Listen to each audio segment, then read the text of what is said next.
that we could make it available for our community in this way. Yeah. Yeah. Good things. Real quick, Michael, before you do, oh, it looks like we're live anyways. It's fine. But have you talked to Katrina at all? Should I text her, check in? If you don't mind, I haven't heard from Katrina yet. Hi, everyone. Thanks for joining us. We're gonna wait a few more minutes and see if our second panelist will come in, as well as let other people join us. So please hang tight. We'll watch our beautiful faces. We'll be with you shortly. Katrina's right here. I'm actually gonna bring them in right now.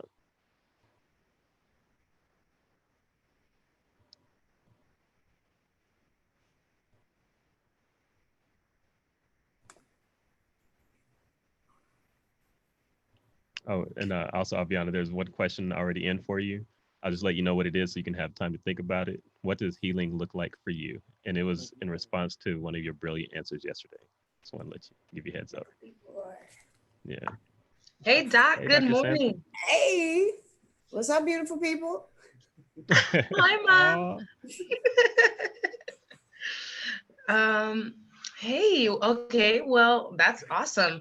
We'll get to your question very soon, I promise. I'm gonna write it down so we don't forget. But first, let's do some quick introductions. My name's Aviona Rodriguez Brown, and I'm gonna be moderating today. I'm a local artist activist, and mental health awareness is just one of my many passions. So I'm really, really honored to be a part of this today, and that we could have this conversation here on the We Out Here platform. Very glad to see you all here. And please, please, please just know that if you put in a comment on any of the streaming platforms you're on, we, aka Michael B. Main, the genius, as he was named yesterday by Georgia McDaniels, is going to be filtering those into us. If you're here on Zoom with us, we can actually see your questions and comments. So just know that we're here with you, we see you, and we're glad that you're here with us, seeing us. So thank you very much. Folks, as far as panelists go, I'm gonna just introduce you. Hopefully some of you have read their bios because they're pretty dope, but I'm gonna read them for you just in case. So we have Dr. Katrina Sanford, who uses African-centered healing approaches to promote community healing. She's a clinical psychologist with specialties in trauma and sex therapy. Dr. Sanford uses her trauma-informed background to challenge social justice issues for her clients and community, particularly racially induced injustices. Dr. Sanford spends much of her time helping her clients decolonize their minds, bodies, and souls from Eurocentric ways of being that continue to negatively impact their whole selves, our whole selves. Becoming our better selves involves breaking down the historical inaccuracies the dominant culture has created about all of us, and being open to working through the intergenerational traumas, barriers that have left us with the lacking of understanding of how truly amazing we are. She is here to help you develop the self-love that is necessary for true growth and evolution in this life. John, how can you please pronounce for me your second or middle name there for me?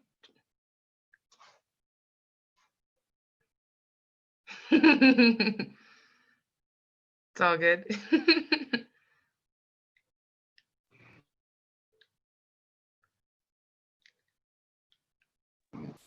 Sumeng. Sumeng. Sumeng. Thank you. John Sumeng Guy. And yeah, I know. I wrote it in I language. I wrote it in first person, right? I was like, oh, wait. John, would you like to read it in first person? Oh, I don't even have it in front of me. Oh, that's fine. Okay.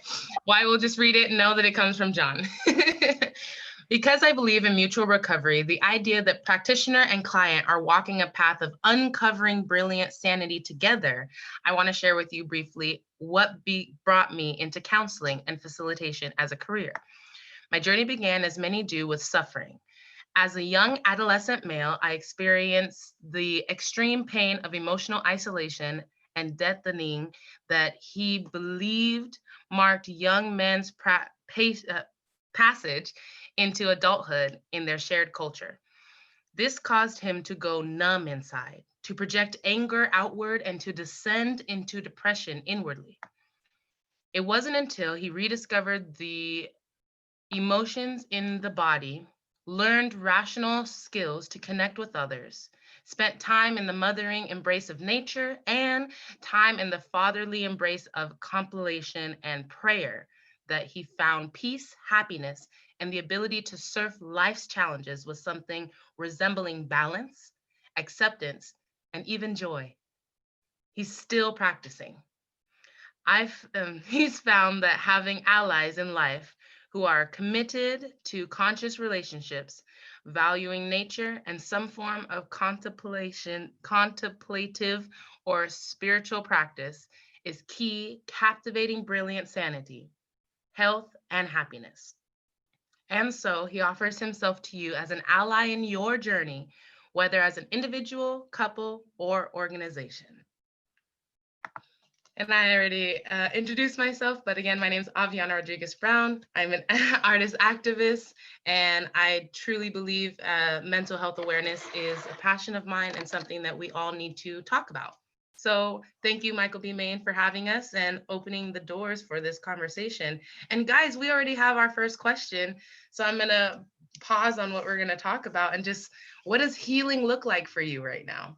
And it's a big one. It's a huge one. Right now, I can answer on the first. It looks like coloring and drawing. Thank you, Ray Aquino, for your class yesterday on art. But folks, what does it look like for you? For me, and I took this whole week off because I needed a little de-stressor, and I went out of town with my partners. And for me, it looks like rest and not answering emails and having a vacation responder up. That's been wonderful. Yeah, for me, definitely rest if you can. I know a lot of people can't. So for me, it's been a lot of movement, whether it's putting on the playlist and moving in my space and just dancing, working out, going for a run, biking, all the kinds of things that keep my body moving to cycle through the sadness, the pain, whatever stress that's coming up. For me, I need to physically move to be able to cycle that stuff through. That brings up a really great point. Do either of you ever feel the stress of life in all its facets ever attached to a certain point in your body? And if so, how do you sort of get that out? I appreciate the dance and the movement, but yeah, does it ever manifest in a way that we don't recognize stress manifesting? Well, I think that was two different questions. So I'm going to start with the first one. I think that you said, Avi, which is like what does it look like basically in our bodies when stress happens? And it sounded like you were asking specifically for us personally. Okay. I know that like for me, like my chest starts getting tight and then my neck also starts getting tight. You know, a lot of us hold a lot of our stress up like this. And so for me, that's a consistent thing where I know if I find that I have to pull my shoulders down, that means I've been a little stressed. And then I'm sorry, Avi, what was the second question that you had? How then do you, if it resonates in ways we don't recognize as stress, how do you move it out of your body? Yeah, if that's not clear, let me know. Okay.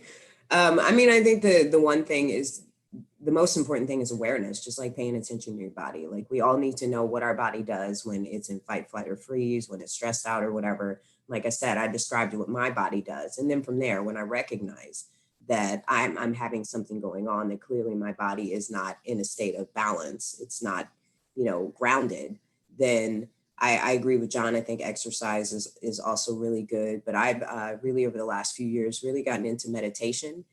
And specifically over the last few months, I've really been focusing in on chakra balancing. And so there's certain tones that work for each chakra that help to balance each chakra. And so I just did a little Google search and started studying and found some really cool chakra. You can go onto YouTube. Meditative Mind is what I use on YouTube, and found some really good chakra balancing things. And so when I find that I'm a little off, I'll just go on there. I'll choose one of the chakras, whichever chakra feels, pretty unbalanced at that time, and just meditate and have a little music and ground myself. I also use those there. You can also type in frequency, and you can type in like frequency for headaches, frequency for body aches, frequency for concentration, and they're very, very helpful. So thank you, Doctor.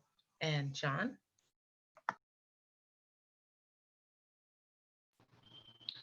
Yeah. For me, it's a lot of breath or progressive relaxation they sometimes talk about. So that can also be Googled.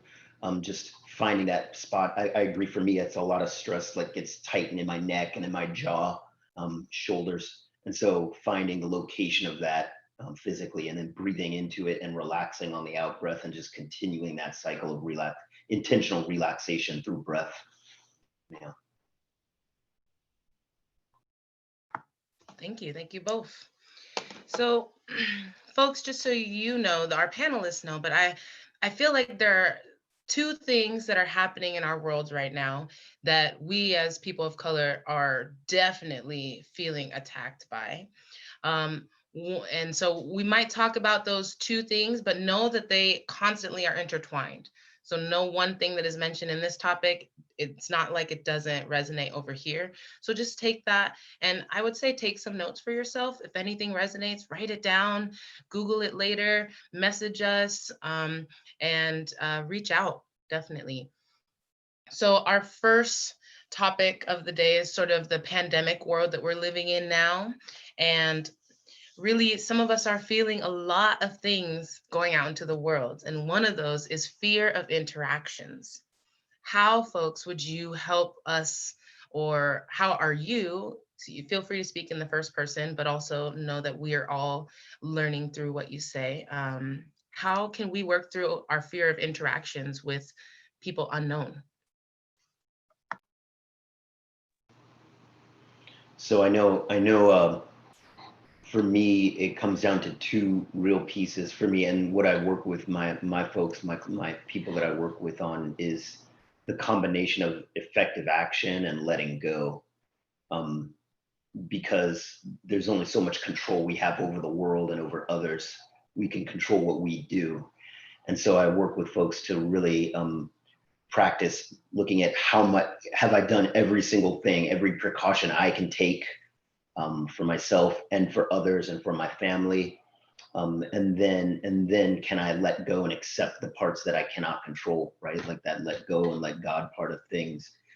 And so it's really like I practice with people, having them use their nonverbal, your physical body, right? Like using it to like indicate what it is you expect from this interaction. If you feel like it might be important to not stand within somebody's breath space, right? Like maybe standing at a 45-degree angle so that you're not directly facing each other.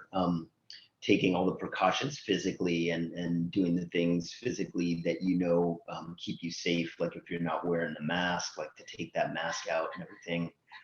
So the combination of those two pieces, effective action and then acceptance. Yeah, I definitely, I agree with everything John said. And I don't know that I have much more to add, except, and I know this is hard because of the pandemic, but we have to remember to breathe. And I can understand how, when you're in a situation with someone and you're uncomfortable, you just don't know how breathing can be an issue because it's a respiratory thing, right? But we need to remember that our bodies are stressed out right now, and we need to support them in all the ways necessary. And a part of that is breathing. A part of that is like, what do I have control over right now? And honestly, it feels like there's very little we all have control over right now. And that's not the thing to necessarily focus on, what you don't have control over, because every day we don't have control over a lot of stuff. But if you can focus on the things that you're aware of, any sort of like research or education that you're doing on your own, just to simply learn about the virus, just to simply learn about what's actually going on, instead of just relying on the media, because the media gives some information, but it can be very skewed. And so you have to know what you're looking at and what you're learning, and then take that learning and see what it looks like in your life and how you can implement it. And that's another way that you can take control, just like teach yourself, learn, you know, and take care. Yes, definitely.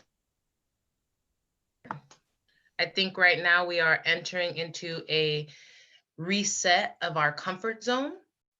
It's up to us personally to determine what makes us feel comfortable to walk out the door. And whether that be, for me, I don't wash my hair every day, so I cover my hair. And it looks a little weird, but I go out with the bonnet nowadays, and it's my usual because I don't want anyone's breath on me. I don't know where they're at. And so it's really important to set your own comfort levels as we move forward. Definitely. Thank you both for those tools. One of the things that we as people of color continuously engage in is the fight or flight syndrome. For those of you that don't know what happens in that, your body is escalated and all the chemicals in your body are released into your blood system. For example, adrenaline and your routine, the glands. Help me out here if anyone. That retinal activation, so reticular activation system.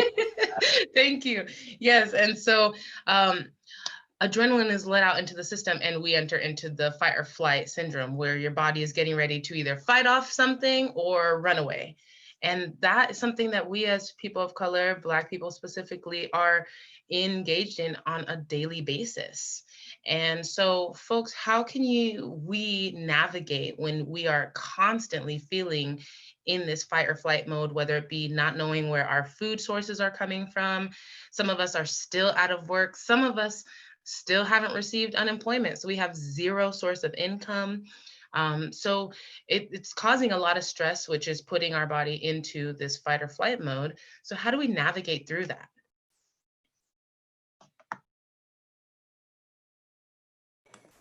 I think for me, one things that I have learned over the years that has been very helpful for the fight, flight, or freeze stuff is ice. It like when I don't know how much everyone knows about like what goes on with our body, but the fight, flight, or freeze, you know, that's coming from our hindbrain. That's the like most primitive part of our brain, and it is basic instinct. You know, it's like, I need to survive. I need sex. I need to make sure I eat. I need to make sure I drink, like those basic things that keep our bodies going. And when fight, flight, or freeze is happening, that area gets really hot, and, you know, it's popping off because it makes you, it's like, I'm in danger. I need to be safe.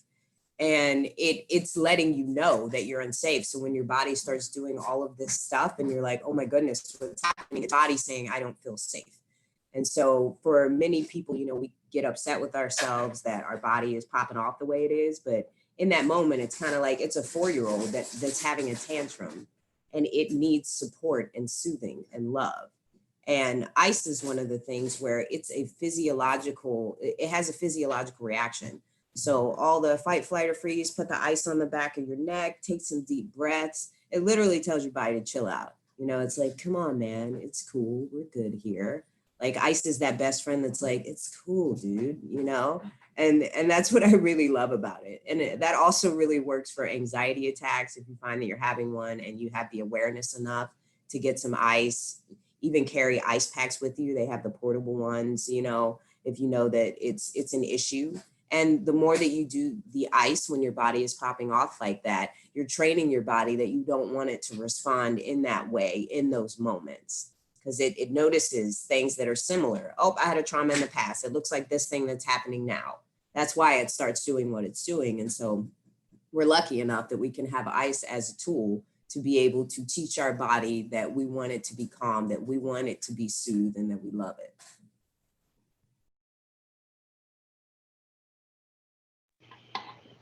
Yeah, I don't have a lot to add. complete agreement with that. And I think one piece that, you know, because I'm a mindfulness-based therapist, I really focus on the here and now. And so I work with my folks to really learn to anchor their awareness and attention into now. So for example, it's all of the hindbrain and all that activation is true. And so is the fact that probably right here, right now, you're physically actually like you sitting on your couch at home watching this maybe, and you have maybe some food in the fridge, and right now you're safe. And if you can relax into the truth of what is happening in this moment for you, and let that be some amount of comfort right here and now, and breathe, like Dr. Katrina was saying, breathe deeply into that and let go. That can often be a safe place, unless you're out in the street and something's happening, right? Like then you can't get to the ice. Then it's a whole other situation. But yeah, absolutely. Thank you. And I know we sort of talked about this, but there's also this fear of contraction. So yes, let's say we've set all of our comfort levels, we've done all the things that we could possibly do on our side, and now we're out in the world and I'm starting to freak out. I see more and more people without masks. I hear somebody sneeze a few aisles away.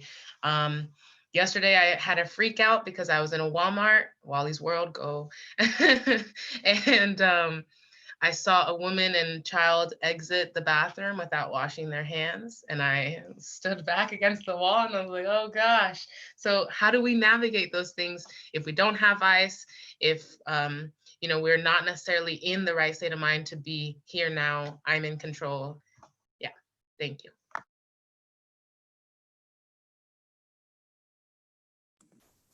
I think in that moment, it sounds like grounding techniques might be really useful. And grounding techniques, again, they're just this idea of being able to ground yourself in your body. Like think of it as sort of being a tree and your feet are the roots. Like you want to be grounded in the earth so much that, right, that nothing can shake you. Obviously things can shake us, but that's the idea, is to be so grounded that you're not shaken as much.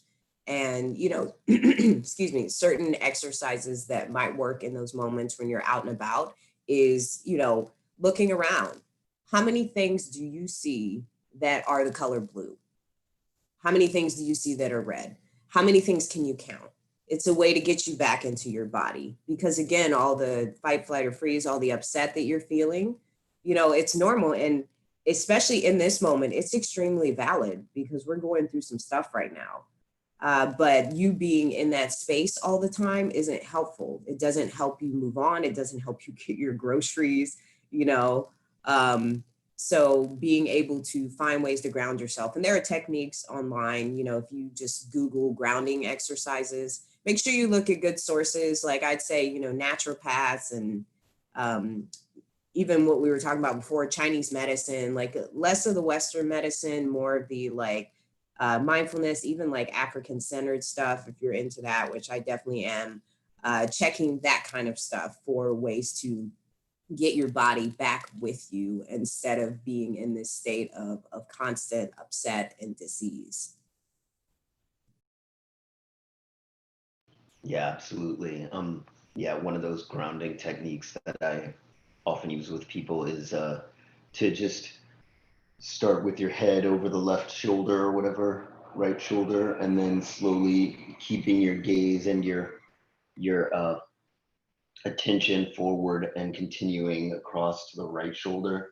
And through this whole thing, just breathing deeply.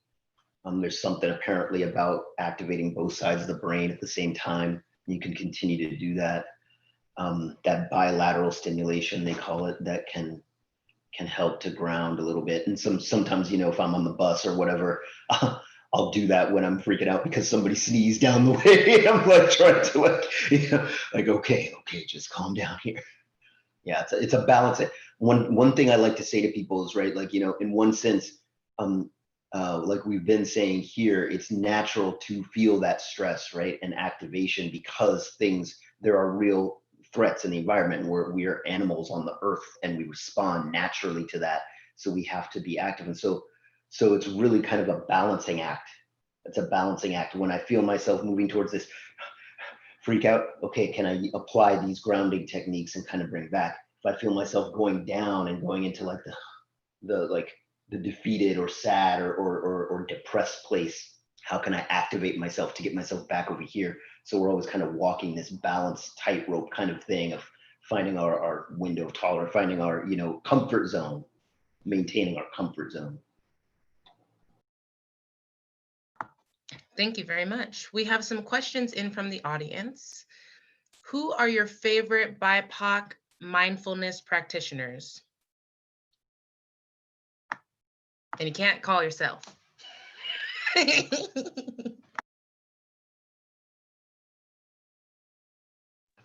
I will say here in Seattle, definitely Tracey Stewart is definitely a powerful presence. I've been privileged to work with her on some projects. You have the place that I work at, Neha Chawla, is an Indian woman who works with mindfulness and things like that. And I'm not gonna, there's more names that'll come to mind, but I'm gonna switch it off right now because I need to remember. Real quick, John, do you know if you have access to the chat, can you type in the second name? I don't want to butcher it. Yeah. Thank you. Katrina? So there's a woman I've been listening to, and she's on YouTube, and she's mindfulness breath work, which, I mean, I think breath work is being mindful. It's being in the moment, breathing with your body. And her name is Manga, and I'm really enjoying her work. I'm trying to think of someone local. I mean, I definitely know Tracey, and Tracey's a beautiful mindfulness instructor. So I'm down for that one, John. And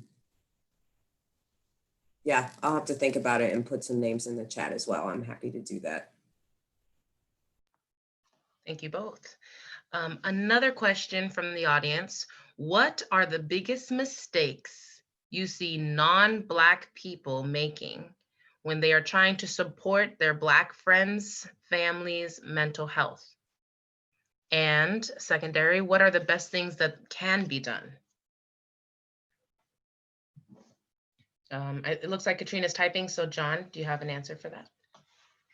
Sure.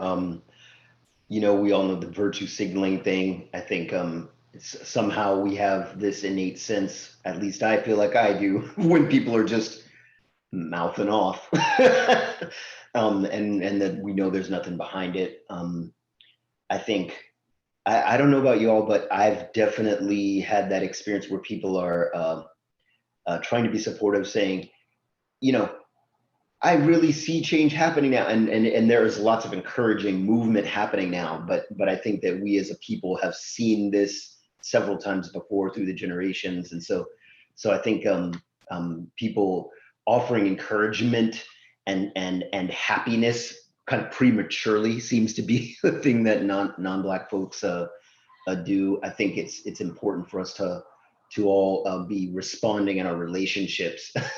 I really think of it as like keeping the pressure on, right? Like now is the time, there is an awakening happening now, but now is the time we need to actually lean in and continue the effort, continue the applied awareness. And so reflecting back to people that the virtue signaling is not sufficient, and the you know, once this passes is not enough to just go back to life as normal. We need to be continuing these efforts.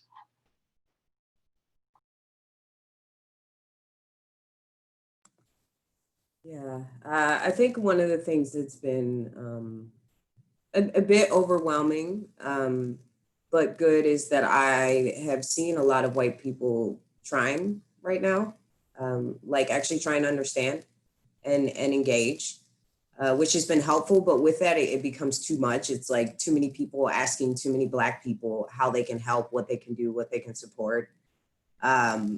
Luckily, you know, I have a friend or two that are white and have taken on that work for me, and I didn't even have to ask, which was been really beautiful. Just, I don't know. It's a little sad, because what it really comes down to in life with people is empathy.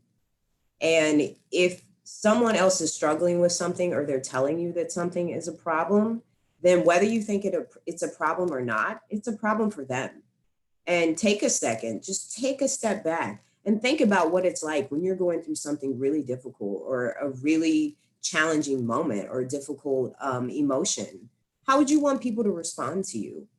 You know, would you want them to be empathic? Oh, wow, I'm so sorry that's going on with you. Tell me more. Or do you want them yelling at you? Or do you want them telling you that you're exaggerating? You know, we need to think about that when we're engaging with any people whatsoever, because we're all going through something. None of our bodies respond in the same way to the same thing. So when you tell someone, no, that's nothing, you're not dealing with that, you have no idea. You have no idea what's going on in their body. And so the biggest thing, like I said, is finding that empathy, because it is a long road we have moving forward. It's been a long road. You know, I had a client or two that said something to the degree of, oh, I didn't know this was still going on. I thought it got better. And I was like, no, it hasn't. I mean, you know, it's been nice. Clearly, you've been able to be in a bubble, which is nice, I guess. But it has been going on since I was a kiddo, since my parents were kiddos, since my great ancestors came over, you know, through the slave route. Like, it's an issue. It's an American issue. And we need to have more empathy for each other. And we need to take the moment to evolve and move forward and learn and grow together, because that's the only way it's going to happen. So I'm off my soapbox now. Wanted to add to just because this might be useful for white folks or others who are listening, and you know, I had one of my clients speak about this was a Black man that was talking about speaking to a white friend. They were out at the march, the marches here, the protests, and they really just, you know, friendly interaction. They were like, hey, I don't even remember the name of the title of the book, but they said, oh, you know, the white friend was like, oh, I've been reading these books and it's been really, really informative, like trying to say like, I'm here to support you. And so the Black dude was like, well, this is a book that I thought was really, really insightful and you should try this one. And the other guy responds, oh yeah, I've already read, I'm pretty sure I've already read that one. Don't worry, I got this. Like, you know, like have some graciousness, right? Like, I think there's this way that those of us on the receiving end of all these generational traumas, like, I think there's a wisdom and insight that we intrinsically carry within us about what would be useful for the other side to know. And I think that just a bit of humility maybe, and when you're hearing from Black folks about what is recommended or what could be useful. Thank you both. In that same vein, another question from the audience. How do you support other Black people who are speaking in ways that show a lot of internalized white supremacy?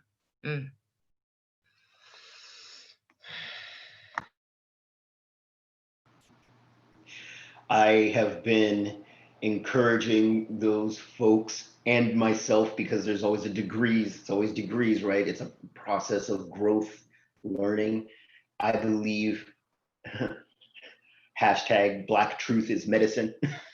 Black truth is medicine. And when we adhere fiercely to our truth, I think that is that's all that's needed. And to let go, dissolve the fear about speaking out, because our truth is exactly what our non-Black friends and allies need. It is exactly what our town needs. It is exactly what this nation needs.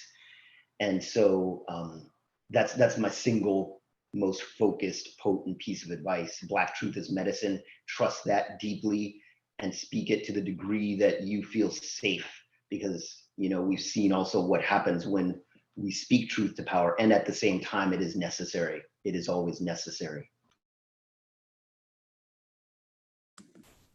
Yeah, the internalized oppression, racism stuff, that's a hard one. You know, we all, those of us who have grown up in America as Black and brown folks, it's very clear that we all have some sort of negative Eurocentric based thinking. It's hard to grow up in this country and not. However, what is really important is patience, because we're all on a different journey. And so, I mean, that's a part of my work, is helping to decolonize. Really, what decolonizing is questioning. You know, do I really think that way? Oh, is my nose really too wide? Based on who? Oh, is my skin tone really that, being this dark, is that actually a bad thing? Like, really questioning the things that society has told us. And when it comes in the end, like John was saying, like, your truth is what matters. And so if your truth is your skin tone, your nose, whatever is beautiful, then that is the truth. And we need to really try really hard not to allow other people's perspectives of us or other people's perspectives on life to influence how we decide to live our lives. Because that part, that freedom of being able to live your life for who you are and how you want to live it, that is beauty. And more of us need that. And to do that, we have to question the system, and we have to question ourselves and our bias and what comes up in us and why it comes up. And if that is actually something we truly believe, or it's something we need to talk about a little more in therapy or with our spiritual advisor or with our besties, because it's real. And a lot of us are unfortunately caught up in that trap. And I'm going to live my life trying to get our people out of that trap. I see we have another question came in, and it's about anger. And I feel like with these questions, we might answer it. And if not, I will get back to you. But I just want you to know that I see you. One of the things that's happening right now with our Black Lives Matter movement and people who are paying attention, we're seeing a lot of televised and publicized trauma porn. And for me personally, I understand why it needs to be put out there. I understand that those of us who don't live this experience need to see it in order to shake them awake. But how do we navigate? Because it is continuously triggering to us. How do we navigate this world that we are currently living in, where our lives are televised? Yeah. I very specifically engage in limiting exposure. I know in my blood what happens to Black women and Black trans folks and Black queer folks and Black men day in and day out for the last 300 years. I don't need to necessarily be shown everything. And so really gauging and limiting, really like a hose, like I'm going to turn it on so much. I'm going to gauge where I'm at. Again, that balancing act, what I feel I can take in and what I feel I need to take in, right? Like sometimes a new story comes out and it's like, okay, I need to be aware of what this was in its details. So again, so that I can skillfully speak my truth about it, because it's going to come up, right? But really limiting that exposure to what feels a healthy level for you, on the healthy level for your family. Yeah, I agree. Definitely limiting how much you're on social media. You know, a lot of us are in the scrolling business, like we could do it as a job kind of situation. And that is something that causes us to see that kind of content more and more outside of our like normal lives, outside of our history of having experienced it or seeing it. We definitely need to limit how much we see. But the other part of that is maybe sometimes checking other people who are sharing stuff like that too much.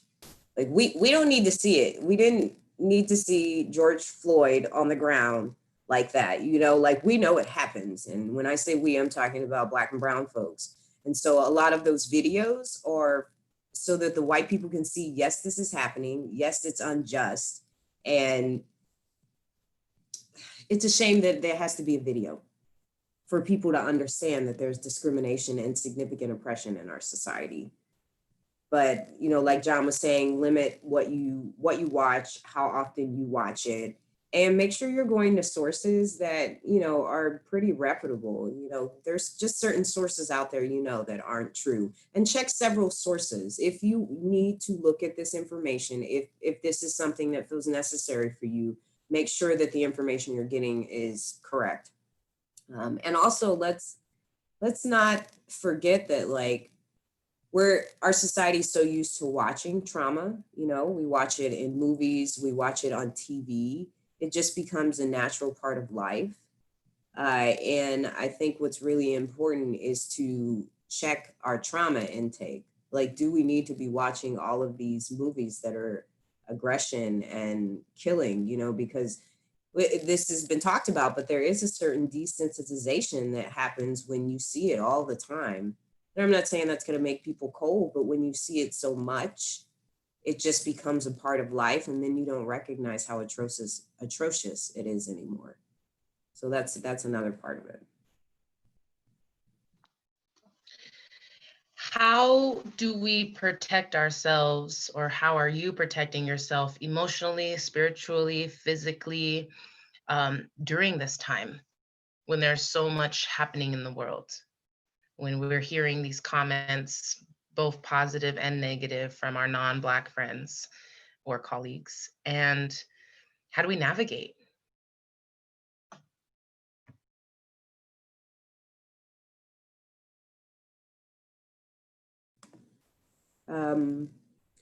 So how am I taking care of myself? Some days are better than others. Like yesterday, I had a cheeseburger, which is my comfort food, but that's also not super healthy. So, but I felt comfort for that moment. Also, like I said, meditating is super important. It's part of, you know, my daily life in some way or another, is to check in with my ancestors, to meditate, and just be grateful for where I'm at that day, and the fact that, you know, I'm living right now and doing okay. Exercise is super important. I've been off that a little bit because I'm a bit of a gym person, and I can't go to the gym right now. So, you know, I'm gaining a little Corona 10, Corona 15, maybe, you know, but that's all right. That's all right. And honestly, engaging with the people that are special to me that I can engage with right now, whether that's through video or whether it's in person, whether or not there are not a lot of people in person I engage with right now, but that's super important, just to find the levity in life and just laugh and kiki and giggle and be able to come down from all the stress, from all the anxiety. And another part of that is, you know, finding positive ways to deal with my emotions, because there's a lot of emotions that are coming up. I'm very angry. I'm very sad. I'm stressed. I'm upset. And I'm also holding space for a lot of other people who are feeling the same way. And so finding ways to decrease that stress and those negative emotions in myself has been a priority, as well as my self-care.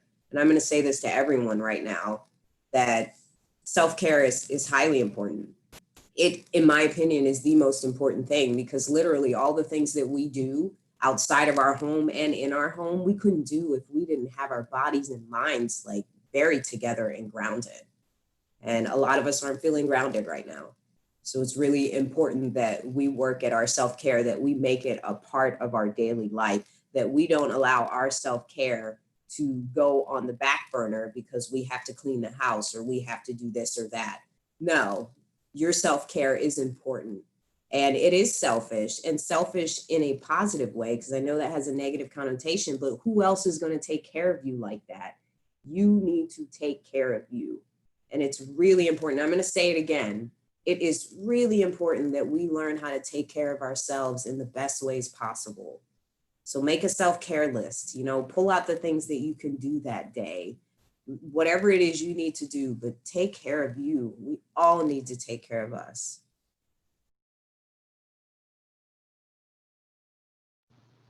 Real talk. I 100% agree with everything. And just to say, like, I agree with that. And I always use the analogy of, you know, put the oxygen mask on yourself. Like, your kids need you alive, grounded, present, loving. Your family, your girlfriend, your boyfriend, your whoever, they need you. And so that self-care might seem selfish at first to take care of yourself, but you're actually strengthening those around you by keeping yourself healthy and strong. And I think one thing I've been doing is nesting. So like really like my space isn't exactly the way I want it. Maybe if I move this chair over here in this way, or put a blanket over here, like I've been really tending to my space, because we're spending a lot of time in our spaces right now. And so tending to your space in ways that changing it up in ways that maybe feel different or comforting or better has been a thing I've been engaging in. And I'm trying to just add rather than repeat anything that Dr. Katrina just said. But yeah, and I think for me, social connection has been important. So even though I'm on the Zoom with clients day to day, I also intentionally make space for connection to friends who are like-minded, right? Who get me and know me. So I'm very much connecting to Black friends, my family, and in these same ways of laughter and relaxation, but also speaking about the tension, speaking about the anger, and having that totally safe space, those totally safe people to be able to process this out with and let go, and know that there's still space to breathe, still space to move, in our personal lives. Definitely. Thank you both. Questions from the audience. What are other ways you can suggest we keep the conversation going, the funding going, the passion going, without the negative images? So just reverting back to our previous question. And it's okay if you don't have the answer. I feel like that's $1 million question, Avi, honestly, because this stuff has been going on for hundreds of years. And we've seen that we have to keep bringing it up. We have to keep saying, no, that's not okay. Yeah, I don't know. Having the conversations continuously with white people, they get to a certain limit where they don't want to hear it anymore, which I suppose I can understand, but we don't get that luxury because we don't get to just step out of being Black. We don't get to step out of oppression. And so that's the one thing I think anybody on any level can do is continue to share articles you see that are talking about Black and brown people being oppressed, continue to, stoke the fires a bit on social media and express stuff that maybe other people in your list don't want to see, but is necessary to talk about. And then, there are a lot of Black and brown orgs that are doing a lot of good work. The People's Party, I don't know, a lot of people know about them, but they're doing a lot of good work. They're connected with Nikita Oliver, who ran for mayor. Like, she's connected with them. So they're doing some good stuff. No new youth jail. That's a whole situation. And they're working really hard on that. There's also Black Lives Matter has a chapter here in Seattle. So if that's something that people are interested in. And I just found out that the NAACP has openings for board members. So if that's the kind of work, right, so if that's the kind of work you want to be doing, maybe that's how you keep pushing it, is to keep fighting for our people with our organizations. Yeah, it's definitely an open question, right? I do think it's about plans. I think it's about the action items on the agenda.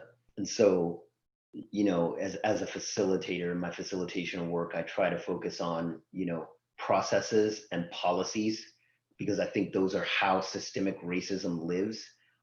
So on one hand, the conversations with folks, because the self-awareness of how we internalize those processes and policies and decision-making.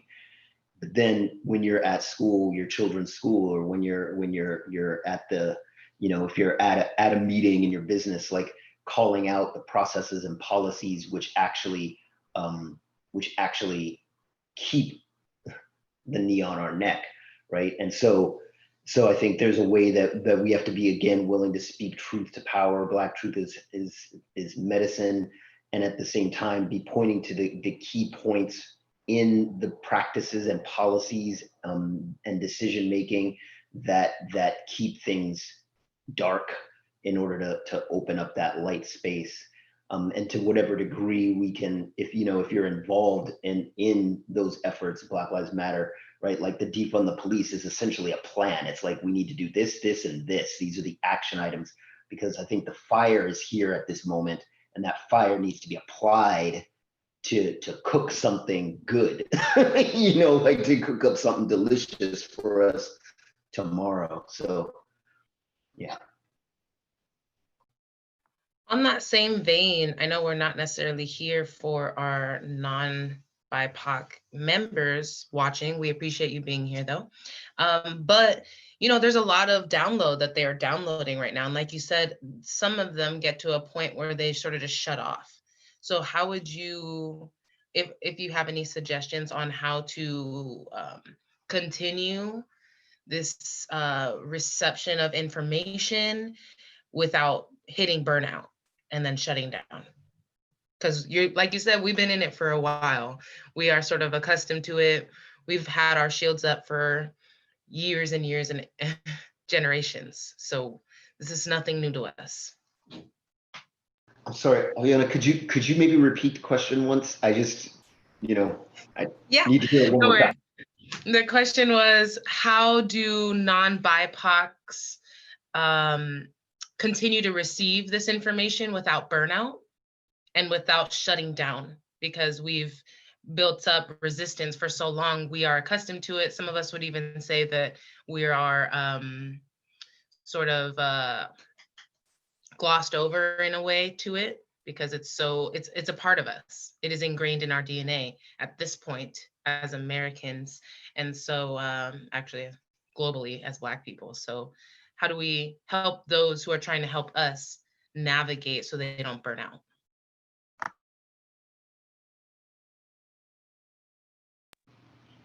So I think it's really, one sense, it comes back to those same tools that we've been talking about staying within that glossed over feeling, is the spacing out, because the images and the experience is traumatic, right?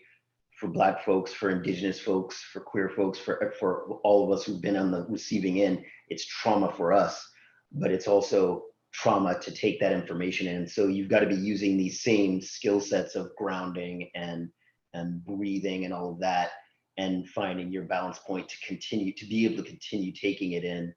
And it's important to continue taking it in. I think Resmaa Menakem wrote that book on trauma and did a podcast on how, like, we need folks to be able to take this in and let it change them, because if they're unwilling to be changed, then change cannot happen, right? So. Right, and that's kind of the hard part, is other people who aren't experiencing that thing feeling like they think this thing needs to be changed for other people, as opposed to just ourselves. That altruism, in a way, in some ways, this thought that, like, I am human, you are human, and you are being hurt, so therefore I am also being hurt. Like, but that's not the way that we think. We're a very individualistic society, and we like to other people and put them in categories of them. And so it does make it harder, especially if you're not experiencing something like this, to stay engaged, especially when it's causing pain and difficult emotions, and all you have to do is stop reading or stop looking at social media. Yeah, I mean, at that point, it does become easier to just not want to do it. And I agree with John that it is over time. It has to be over time. You can't take all of this information in at once and expect your body to be able to process it, your mind to be able to process it, and you to be able to move forward. So, like, pick a book for every 3 months or something, read it, journal, deal with whatever feelings come up in you, talk about it in therapy, take a break, start again, and keep doing it, because it's not just for you. It's for our world. It's for our country. It's for Black and brown folks all over the place who are being treated negatively or dying, you know, unjustly all the time, and have been for years, not just with you, but with your grandma and your grandma's grandma and your grandma's grandma's grandma. Like, that's significant. And we talk about intergenerational trauma and how this stuff is in Black and brown folks' DNA, but there's a certain amount of stuff that's also in white folks' DNA. We all are in the same society. So we need to pay attention to that. We need to pay attention to how our bias comes up in our lives. And we need to, all of us, period, no matter Black, brown, white, whatever, is to try to do the least amount of harm to other people. Because when we do that, it manifests back to us in a positive way. And we have to believe that. And we have to start treating each other better. This isn't a world that I want my kids to grow up in, but it can be better. And we have that choice, and we have to make the choice. You mentioned speak about it in therapy, and one of the questions from the audience, I've had experiences with therapists. How do I find one who works for me?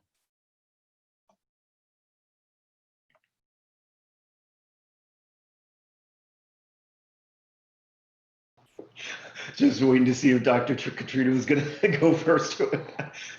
I say this to everybody when they first meet with me. So this is my recommendation to everybody out there is there's a study, and maybe this literature is old, so Dr. Katrina could correct me if I'm wrong, but like there was a study one time that said anywhere from 60 to 70% of the benefit of counseling comes from the quality of the connection you feel with your counselor.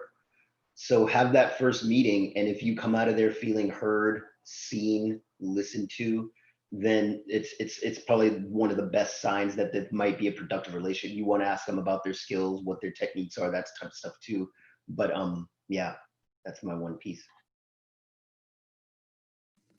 Yeah, absolutely. Totally agree with you, John. Research on research on research on research has said the relationship with that person is the thing that actually helps people improve and move forward with their mental health. It's not a certain technique necessarily. It's that relationship you have with that person. So if you come in, you chilling with this therapist and you like, you cool, I could talk to you like a bestie. I feel pretty open in this environment. Then maybe that's the therapist for you. You know, I took a while to answer because it's a hard question. It really is difficult to find a therapist with the way health insurance is and private pay. And, you know, if you're Black and brown folk and you're trying to find someone that looks like you, there's not a lot of us looking like John and I out here for the people that need it. So I would definitely say, look at someone's website pretty closely, see how their perspective on life, how they view life in the world. And that will give you another sign even before you contact them, whether they might be a good therapist for you or not. And just know it's okay to go into a session with someone and not feel comfortable and not want to come back. That's totally fine. I'm not offended. I assume you're not offended either, John. It's just like, okay, we weren't a good fit. And there are plenty of other therapists out there that you can find. So don't feel afraid just to send an email and say, yo, this wasn't a good fit. You know, thanks for everything. Maybe if you have a referral, I might take it, but you know, I'm going to move on. And we'll be like, cool, good. Find somebody that can help you move through your stuff that feels comfortable. Because that's, in the end, that's really what we need, is everybody to find someone they feel like they can talk to and actually like be vulnerable with and honest with, so you can really dig in on what stuff's going on with you and not just this surface level stuff, because the surface level is what has given us oppression.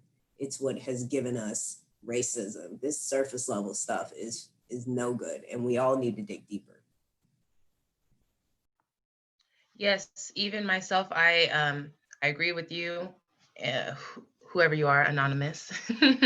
And you know, it's very difficult, especially we come from a community or communities that don't talk about mental health. We come from families that we're taught and told, keep that in the family. That's family business. We don't talk about that outside the family. And then when you bring up things, you're told, oh, well, I don't want to hear that. So know that that's not okay. I'm just affirming you. If you're feeling the need to talk about it, it's because you have to talk about it. Follow that instinct. Find someone who's going to work for you. I'm on my second therapist in life. First one was during my drug and alcohol abuse time, and it was more required. And it was very, not necessarily forced, but also it had its downside. And I didn't necessarily want to be there. You have to know that it's for you. They're here for you. And a majority of the time with my current therapist, we sit there and just talk like buds. Hey, what do you want to talk about today? I don't know. I was feeling this and this, and I don't know where that comes from. Cool. And it's really a series of why. They continuously ask me why. And that really works. So find somebody who works for you. Find somebody who you're comfortable with. Yeah, they should be a secondary friend who's disconnected from your family experience, in my opinion, so that you can talk about it openly and not feel like you're telling someone secrets. Another question we have, which leads to anonymous again, releasing emotions right now. How do we navigate with all this pent up anger and hurt and sadness, and how do we find ways to release them in a healthy way? Or we've talked about some healthy ways to release, but how do we navigate that while trying to not attack our family members or the people around us, near us, and not lash out at the people we love just because we're feeling these things we have yet to release?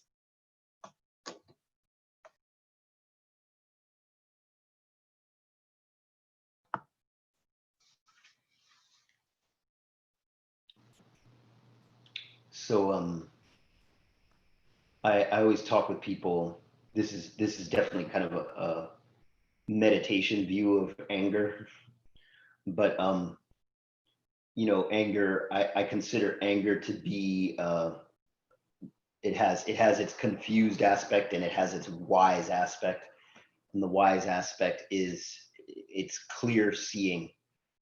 Anger arises when we are threatened, when we're surprised, when there's injustice, when there's something wrong, when there's harm, right?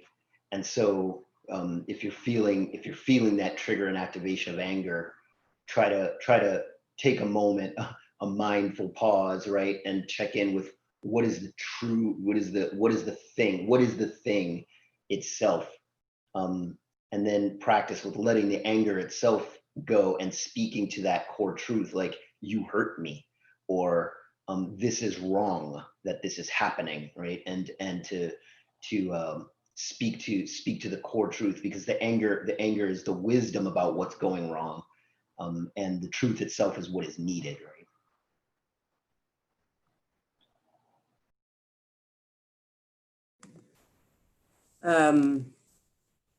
That's an interesting way to describe it, John. I hadn't heard anyone describe it like that before, and it got me thinking a little bit. Because when I talk about anger, or I see anger as the cave person in us. It's like the immediate response that comes up, like you said, John, when something feels wrong or out of place, or we feel scared, or a goal that we were trying to achieve has been blocked in some way. That the anger, again, this hindbrain pops up and starts getting heated. And sometimes it's really hard to allow ourselves to feel that, but not let it externalize onto other people. I know it's hard. I'm a Leo. I understand it's extremely hard to not let that come out. But one of the things that's super important is again, like we talked about earlier, is awareness. Like, your body lets you know when it's not feeling okay. And sometimes it'll let you know ahead enough for you to be able to ground yourself and bring yourself down before it escalates too far. So start thinking about, what does your body do when you're upset? Start paying attention, clench fist, tight chest, grind your teeth. What does it do? And if you pay attention to those things happening, and then you notice when they're happening, then you recognize that you're feeling upset. Whatever the emotion is, if you're feeling upset, your body feels imbalanced. And the first thing when you're feeling upset is, I think, not necessarily to try to figure out what caused it or what's happening, but to bring your body down. Grab the ice pack, take some deep breaths, do the bilateral stimulation that John was saying earlier. Do something to bring your body down, because what also happens when we're angry or in fight, flight, or freeze is our frontal lobe, which is our executive functioning section. This is what we need to think and make decisions. In some crazy cosmic way, this stuff shuts down when this starts popping off. So now you're upset and you don't know why, and you can't figure out why, and you don't know what to do to feel better.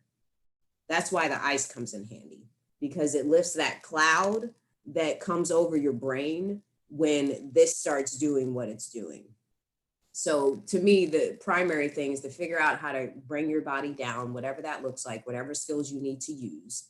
And then when your body is down and things are clear and you can actually think, then start trying to figure out, what were you feeling? Because anger, there's a lot of emotions that come under anger. We call it anger, but maybe you're feeling hurt and that just made you mad, right? Figuring out what emotions it was that you were feeling and dealing with, and then maybe where it came from, and start processing it with somebody else. But don't just stay stuck in your body. Like I said, ground yourself and then move on to the other stuff that's involved. Yes, definitely. Thank you both. I'm going to definitely lean on the audience. Let us know what questions you have. Throw them out. As you see, we are open books. We will help in any way we can. This is for us, so feel free to ask any and all questions. If we don't feel comfortable answering, we'll just tell you right out. It's okay. For our panelists, when it comes to dark thoughts, there's a lot of darkness in the world right now. And for some of us who are, or at least who were in quarantine on their own, that was hard. That isolation was really difficult. How do we navigate that in a good way when it's hard and it's dark, and maybe you've been in bed for a week straight and there's no motivation to get out? Personal experience.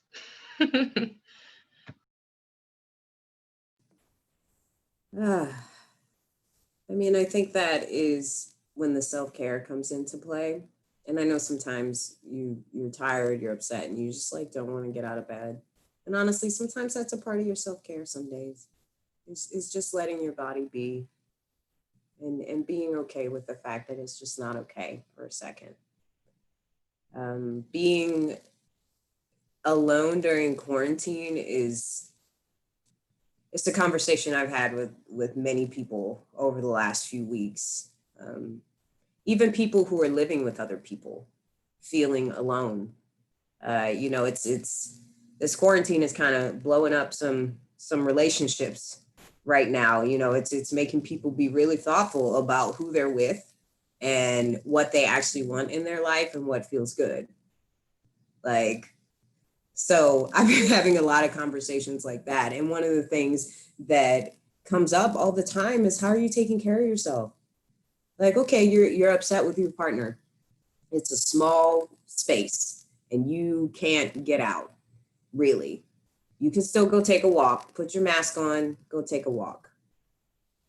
Get away, take some deep breaths, ground yourself. Like it always, in my opinion, when we're dealing with some significant shit, it comes down to self-care. You have to take care of yourself. And I say have to, not like if you don't, you're going to get in trouble, but have to, like, this is how we can continue to thrive and do well in the future, is by making sure that our mind and body is at its tip-top shape. And to do that, we have to learn to relax. We have to learn to deal with our emotions and regulate them pretty well. We have to learn how to have empathy and show care and be vulnerable and talk about the stuff that's going on in us. And granted, like, being alone during quarantine, there's not much you can do about that. And hopefully in most people's lives, that will not be the case for you ever again, that you have to be alone like this for an extended period of time. But know that it's also a good time for you to check in on you. What's going on with you? How have you been feeling? What stuff have you put to the side because you haven't had time or you haven't wanted to? Check in with that stuff. It's a good time for you. You know, pandemic not so good, but a slowdown so that you can check in on you. I always think that's a good thing.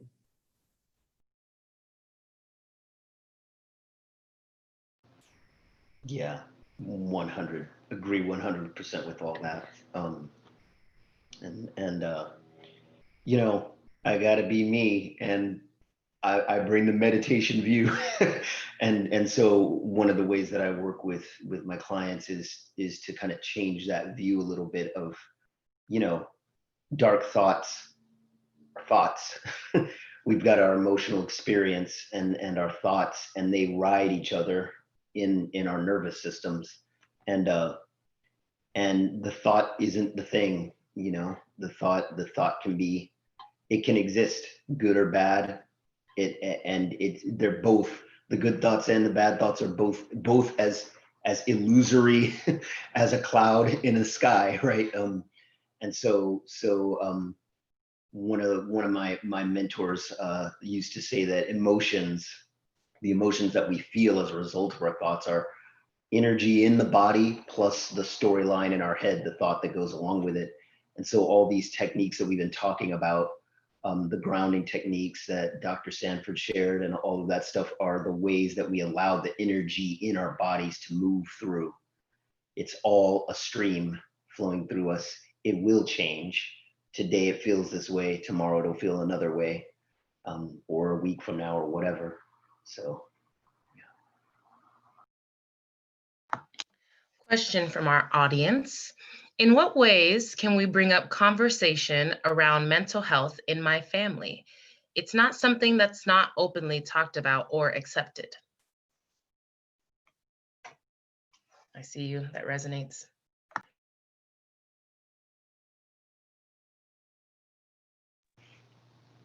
do you want to go first? Yeah, I had this experience with my own family, right? Because I was the sensitive kid. I came from a military family. Come on, I'm the youngest of a military family. My brothers, my mom, my dad, all military, and so I had that struggle with my family of you know, becoming the professional that I am, and just being like, you know, this is real. This is about our well-being in the world, and to the degree that we exist in this country, cut off from our indigeneity, our African wisdom. This is why Dr. Sanford's work is so important. I encourage everybody to connect with your indigeneity, because I think that is healing. And then these tools, again, being just a way to reconnect with our already always innate health and wisdom. It's always there inward, and we just have to be willing to dive in to find it. And I think that was the kind of conversations that I had with my family that made it okay. It's right, like, no, right? Anybody who tries to claim that they never feel bad, I mean, come on, really? So that was kind of my process with it. Yeah, I definitely, after getting my degree, would go home and visit my family and definitely have my sisters say, "Stop talking like a psychologist." And I had to be like, okay, like that is what I do now. And that's really her saying, you know, stop talking about difficult topics that I don't want to talk about. So it was a process for me. But the one thing that I learned, and this is also with my spirituality, because I grew up pretty like Baptist religious and kind of pulled away from religion because it's warped in a lot of ways, not like the bones of religion, but the way that it has come out is a little warped right now. And so as I got more into African spirituality and I started like taking, you know, making herbal teas for my family for each of their ailments and like, you know, wanting to like talk about my altar and stuff like that, things got a little funky. But the more I talked about it, the more my family members asked questions. And now I have them requesting tea from me. So I would just say, keep talking about it. You know, some people are going to shut you down and you got to really try not to take that super personally, because that's not about you. It's about them and whether they're able and willing and have the capacity to talk about those difficult topics, especially the older generation. You know, our elders had to hold in a lot of stuff, and it's not super easy to now think, oh, I'm going to be vulnerable and just share all of this intimate, difficult knowledge. It doesn't work like that. It takes time, and it's sort of like chipping away at it. So just keep bringing it up and talk about it as you will, and see who engages and who doesn't. And, you know, try to take a step back when someone doesn't and not take it too personally, because that just means they're not there with you right now. And that's okay. Because again, we're all on our own journey. Yeah, I might just add one last piece too, which I think is there's all those positive pieces, right, of our health and sanity and everything.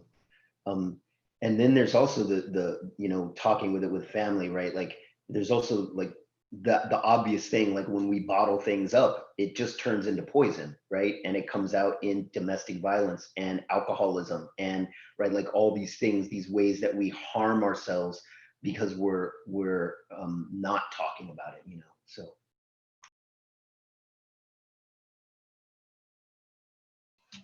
Yeah, that is definitely a thing.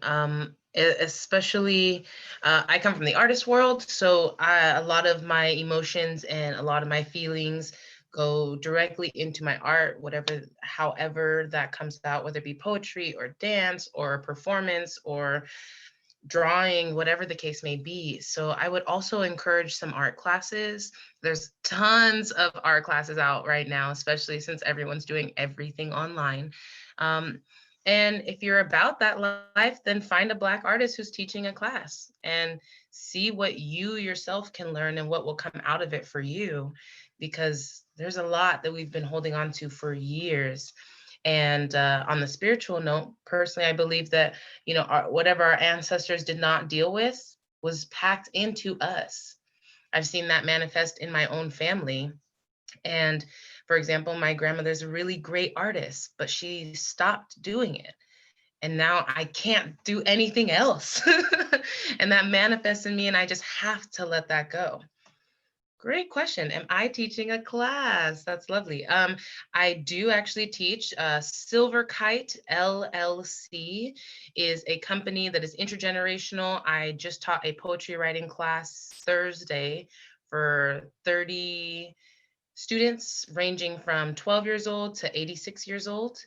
And I have a few different classes that I teach for them. So yes, come on over. That is currently how I'm teaching online right now. Thank you, Michael. That link is in the bio or in the chat. Another great question. What are you doing to find joy in this time?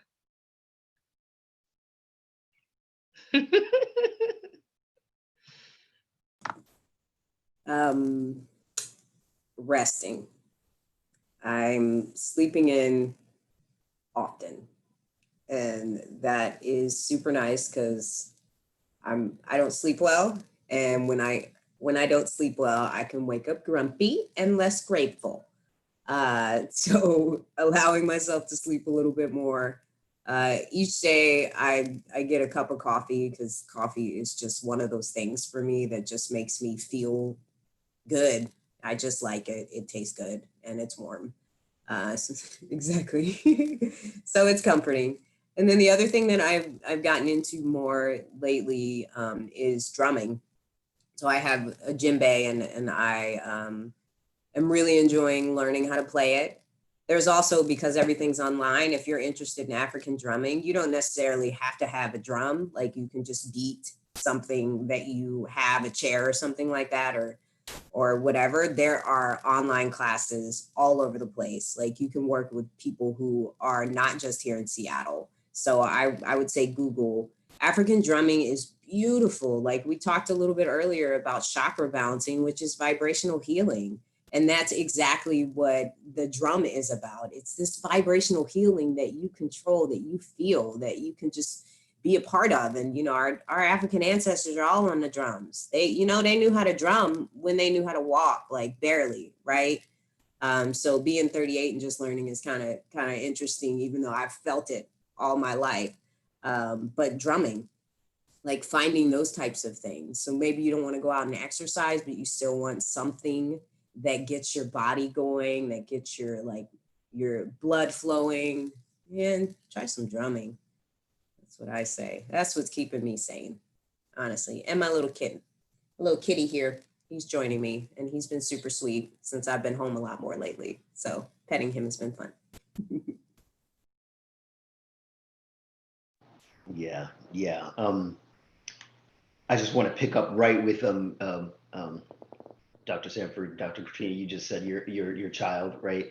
And for those of us who don't have children, the beautiful little ones in our lives, I noticed that tending to life was important, and connecting to life in that way.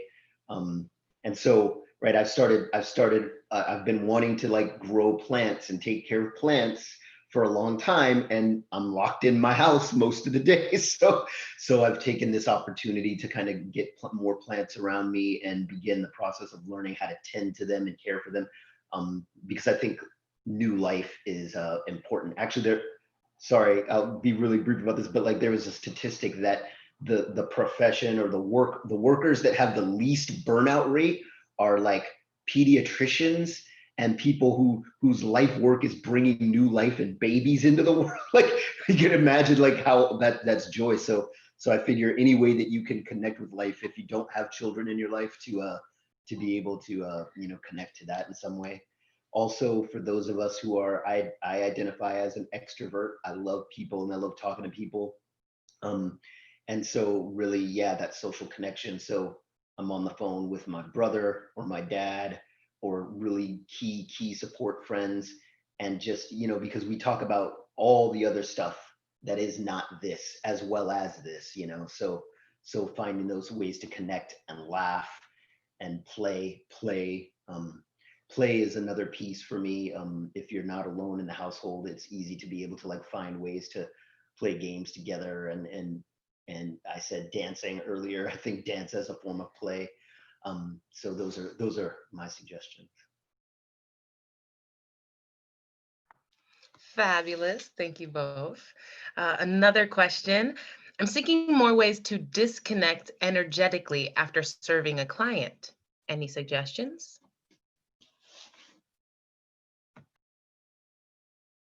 That's a good question. It's definitely something I've been in the process of learning and growing for myself.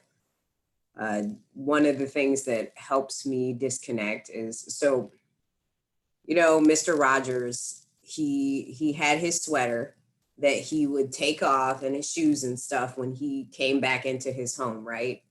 And I've joked with my partners about this, about having like a therapist outfit, which would probably wind up being like a bunch of dashikis and like a muumuu or something, I don't know. But like taking that therapist's hat off by actually physically taking something off after session can be helpful. And the other thing that I've been getting into is just like stones. So this is black tourmaline, and this is such an amazing stone. It's really good for healing and protection. And actually, when I wear it, I feel protected. And so that helps me throughout the sessions where I have this stone on, and it can gather all that negative energy, and I just cleanse it, every few weeks to get all of that out. But that's been helping me.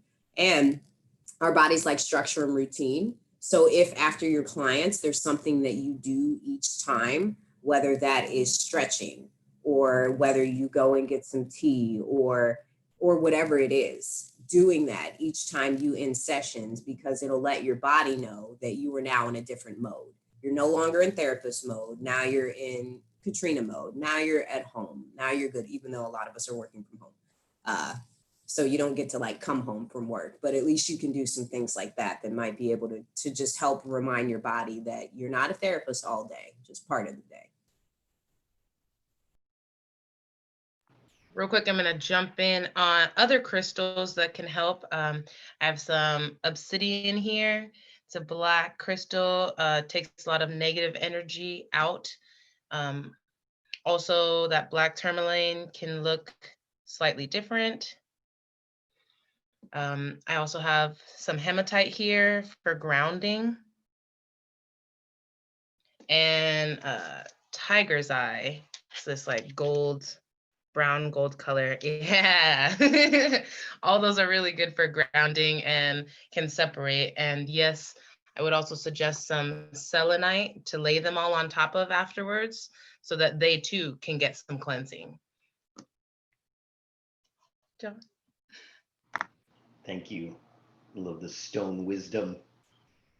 Reminds me of that. There's an N.K. Jemisin series that it's all about stone and earth and stuff. Anyways, yeah, I think I agree with everything that's been said, and I think it's about transition, using transition consciously. And so for myself, I have this window here, and I always, whenever I'm quote unquote working, like coming to this session, coming into a therapy session, I open the blinds, like I'm open for business. This is me working. This is me doing my thing. And then when it's time to close up shop at the end of the day, right, like close that, turn that down. So that's a transition space for me. And for me, showering, because I feel like showering is kind of it. I almost think of it as a purification ritual in some sense. So I'll often step into the shower and have the conscious intention to be, whatever if you want to think of it as your aura, but like cleansing, resetting my own energetic balance. Like, okay, I'm going to the well, I'm washing my face, I'm, and pressing that reset button. And the last thing, I think, in addition to like the stones and stuff, for me, I like, I can't call what I do aromatherapy, but I definitely like use scents and scented candles in that way to change the atmosphere in my place, to let me know, again, signal to my brain I'm in my conscious safe space now, as opposed to doing that work, that holding others kind of work. And I'll just put a plug out for Nichelle Alderson, who's another therapist in our community, Black woman, who does a lot of work around aromatherapy, naturopathic healing, and not naturopathic healing, but nutritional healing. So I think nutrition and all of that stuff is also a very, very important piece of that. John, you mentioned showering, and this is something that I use, but I will share with you all. Anytime that I feel negatively towards myself or towards situations that are happening, and it feels like there's a lot of words that my brain is saying that aren't true, I actually have a pack of washable markers, and I will actually take them and write them on my skin. So almost like tattoos, so that I can physically see the words outside of my head. I can get them out of my head, and then I'll jump in the shower and I will watch the ink wash off my skin. And that helps so much. Make sure you clean the bathtub afterwards. Don't let it sit there or your grandma or whoever you live with might get mad. But definitely it does something to take all that negativeness, to literally see it embodied and then to see it wash away is really beautiful. So when you mentioned showering, I was like, oh yeah, I definitely have to share this. It's definitely something. Mm-hmm. I love that, Avi. Thanks.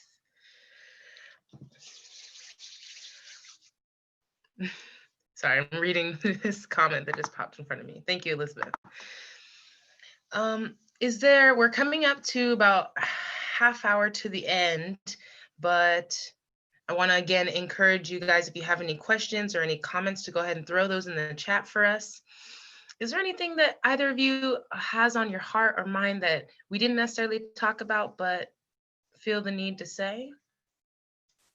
Remember, that might be your ancestors, so just say it. Don't hold it in. I think the one thing that I want to say that has been interesting to me has been watching, you know, because I see a variety of clients, different ethnicities, race, religion, stuff like that. But to watch all of these different people go through the same process in a way, like I have been able to watch over the last several months the roller coaster that is our human experience during this pandemic and the like Black Lives Matter stuff. And everyone seems to be going through the same thing at the same time, if that makes sense. Like there is so there was the pandemic started and everyone was like really heightened, right? Like, oh my gosh, what's going on? And then like a week or two after, as things started to settle in, you notice people coming down. There was less anxiety, less stress.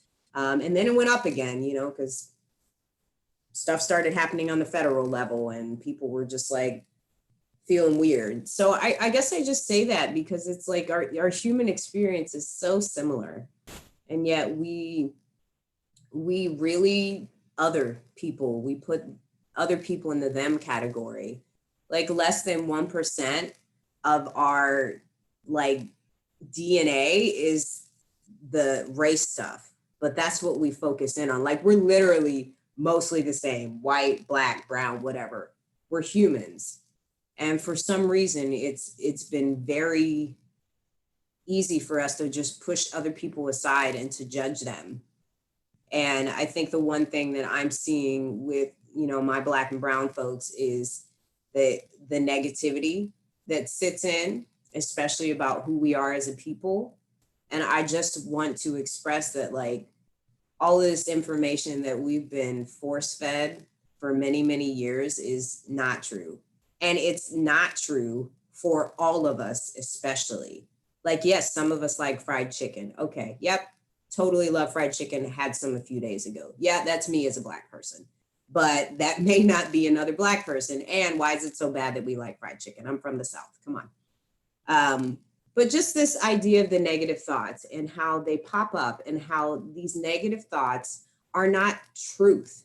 It's just what our body is producing in that moment. Like John was saying with the energy of our emotions and the energy of what's happening. So I really want to like encourage everybody to really pay attention to those negative thoughts and don't let them sit in you, but refute them, correct them, let them move through you, but don't let them sit in you. Because when negativity sits in us, then that causes physical reactions, it causes disease. Like negativity and thinking in those ways causes us to be sick. It moves us into disease instead of wellness. So the healthier our heads are, and the more positive our heads are, this isn't that woo-woo stuff, right? Like this is like all of it. It's woo-woo, it's science, it's everybody agrees, whether you're doing research or you're meditating, that to have a healthy mind is to have a positive mind. And so doing your best to get to a place where you can think more positively than negatively will allow you to move through life in a more joyful way. And I promise you, in a healthier way. I just wanted to share that.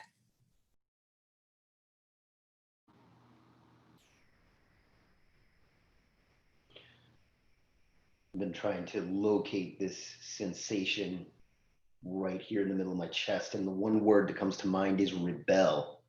Rebel, because the systems, you know, rebel against the thoughts. Like Dr. Katrina was saying, it's a lie. It's a lie, right? What they want us to believe about what we are is a lie. And rebellion inwardly looks like calling that lie out, right? And rebelling outwardly looks like that conversation where you let your Black truth be medicine for the room, the group that you're talking to, the individual that you're talking to. Rebel looks like calling out those systems and policies and practices and decision making that cuts us out or tries to silence us or marginalizes us. So I think rebellion in all, I'm not talking about violent rebellion necessarily. I'm talking about like in all the little ways that we treat ourselves and that we enter our environment with. I think it's one of the reasons that the system responds so negatively to us, because we are inherently anti-system in some sense, right? Like unless we're completely co-opted, which there are those of us who are, right? But I think allowing yourself to rebel is key. Giving yourself permission.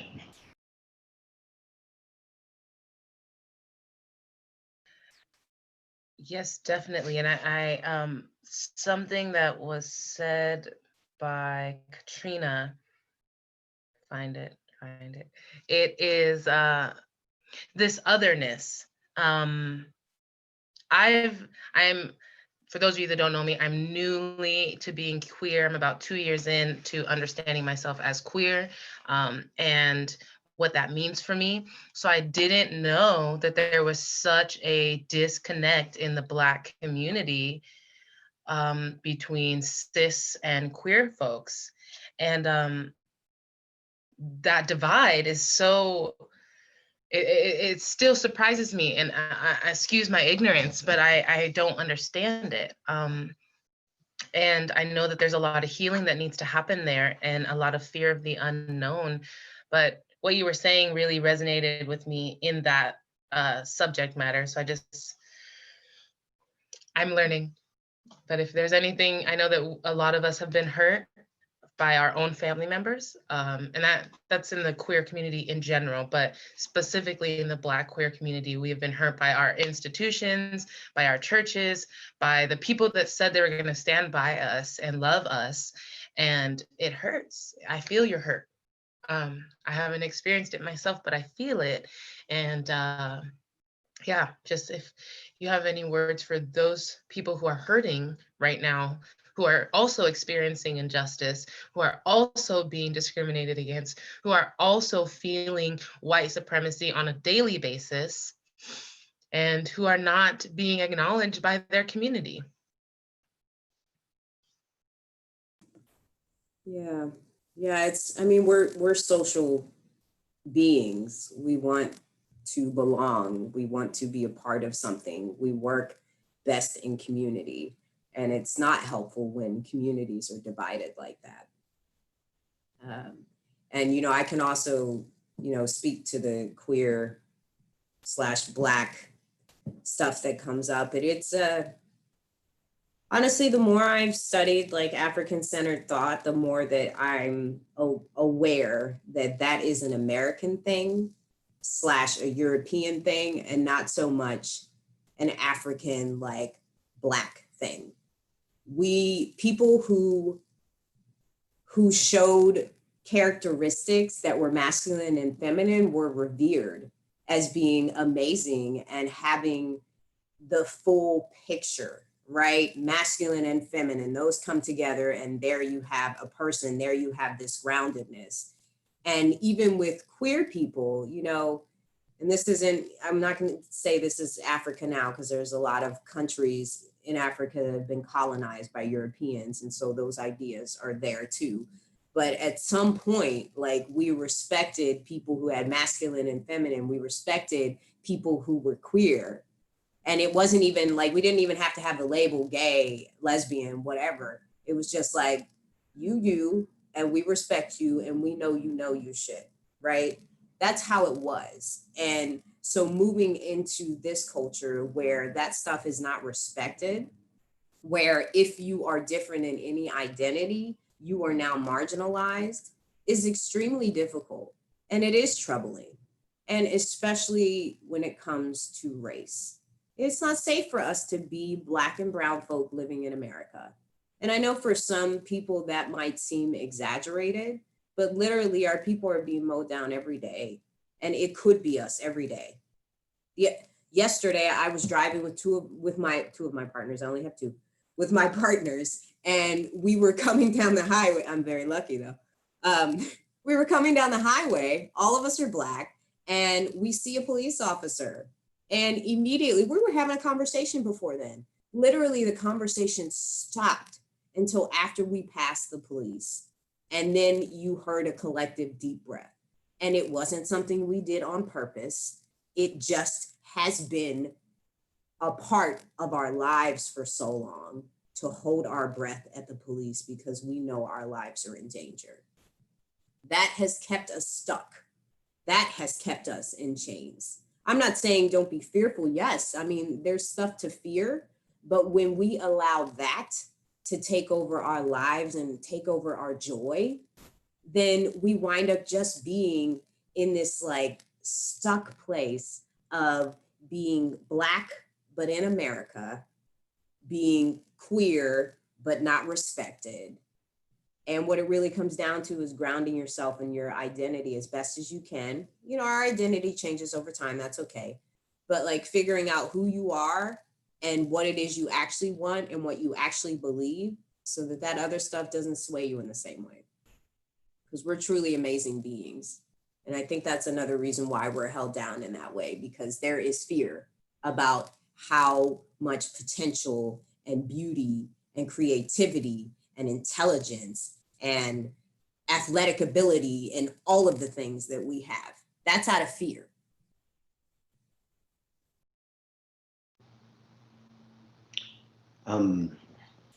I feel like I need to say that I'm speaking directly, especially to the cishet Black men that may be watching here. We need to do better.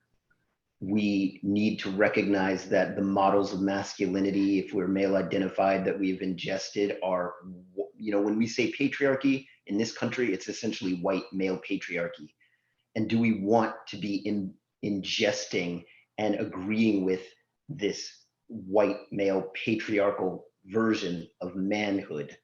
I think it's bullshit.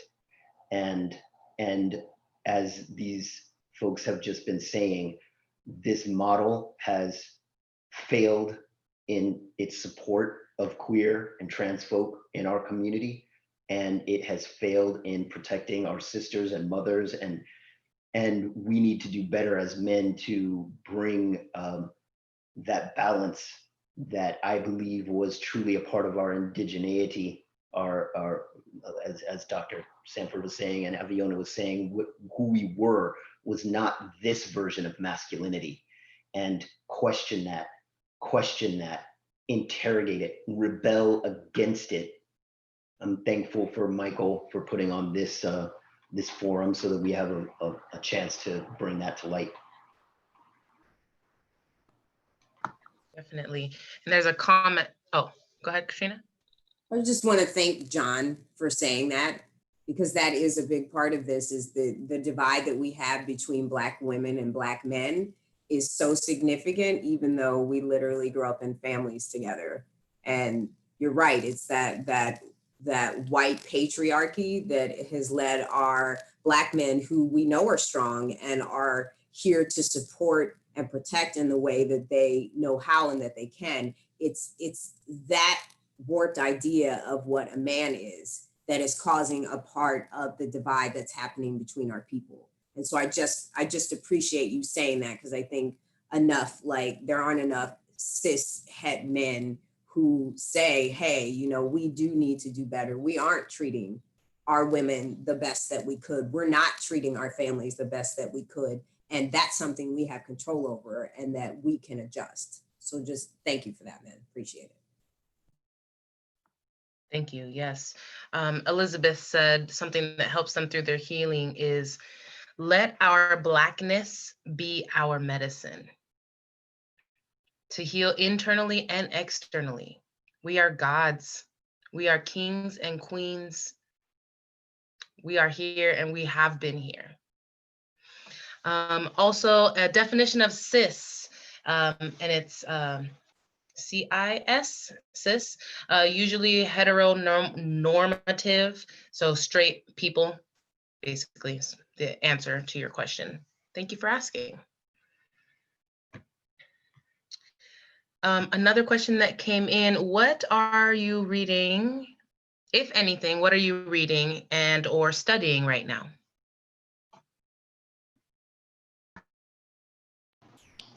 So currently, at least on these topics, I have a bunch on my list. I'm reading Black Women's History of America. I'm reading something about medical apartheid. I can't remember the title of that one. So a lot of these are ones that are on my list to be read that are coming through. I have one here. Another Black therapist told me about Black Rage, which is a bunch of psychologists that have written about our experience here. I'm also reading. This might come as a interesting, different like kind of thing, but I feel it's important. It's been called to my attention that our cause as a people will probably be well served connecting to the global movement for justice, because we are a model to other people, and other people have modeled their struggles on ours, particularly the untouchables in India.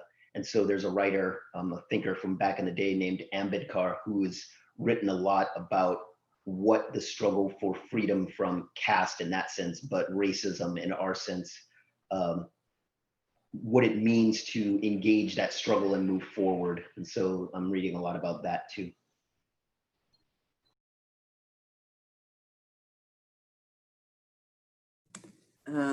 So I'm currently taking classes in root psychology, which is an African-centered approach to psychology, and about how nature and ancestral healing is all connected, and how we can move towards being happier and healthier as Black and Brown folk. And I'm studying under Dr. Orisha Day Awodola, and she has created this whole realm of psychology specific to the African-centered approach, which is not something I ever got in school. I want to assume you didn't get much of that either, John, when you were in school. If any, there was nothing close. So even after going to grad school for many years, I am now doing more studying so that I can be more grounded in who I am as my African background. And so all the books I'm reading now are for that class. One of them is African-centered thought. So it's psychologists and their thoughts and ideas about diagnosis and stuff like that, and how diagnosis now based on race and what all that looks like. It's been amazing and very enlightening. And also a book so that which is still within the class, that is focused on dreams and transcendence and meditation and how we can move through that. And the Dr. Bynum, B-Y-N-U-M, I think his name's Edward Bynum. He has a bunch of books focused in on that. So if anybody is interested, check him out for information. But yeah, I'm studying, life study. Like I want to be able to help free my people, at least through their minds, and help decolonize. And to do that, I want to learn more about where we come from and how we were able to be so strong and so healthy and amazing in Africa, and how that disintegrated when we got here in a lot of ways. So that's what I'm reading. Nikisha says, I wish I could stand up and shout yes. Thank you, Dr. Katrina. Yes, myself, real quick, there were comments, more crystals that were suggested. Rose quartz, it's a pink. Oh, this light's not helpful. It's sort of pink, sort of smoky in a way. That was good for the heart chakra as well. Thank you. Citrine is a yellow. This is an uncut version of the crystal. And smoky quartz was another suggestion. For myself, I read on a daily this Acts of Faith daily meditation for people of color. And it goes through, it's really great. It has like a quote, daily quote, and then it has a little breakdown of what the day is. And then it has a mantra for the day. So that's been really helpful. And it doesn't matter which day it is. If I read it at the beginning of the day or the end of the day, somehow it resonates. And it's very genius. And that's from Iyanla Van Zant. I'll type it in the chat. But And then I'm actually studying to get my teacher education degree with a minor in art therapy. And it has been a journey. I've always been in online classes, so it's not anything new to me, but definitely a journey.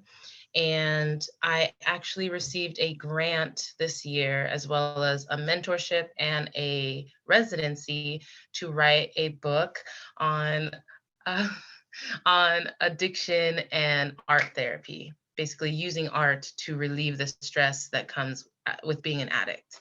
And so that is my new challenge and goal. It's what I've been working on during quarantine. Oh man, we're at our last 10 minutes. If you have a question, you better get it in. If not, I just have to say thank you so much for allowing this conversation. I appreciate you in taking the space, because I know this is your space, your time. And we are so, so, so honored and blessed to be here with you. Key takeaways, that's a great one. I've been taking notes. I know Michael's been taking notes. This is also in a transcript. So come back to We Out Here next week and we'll put key takeaways on the website.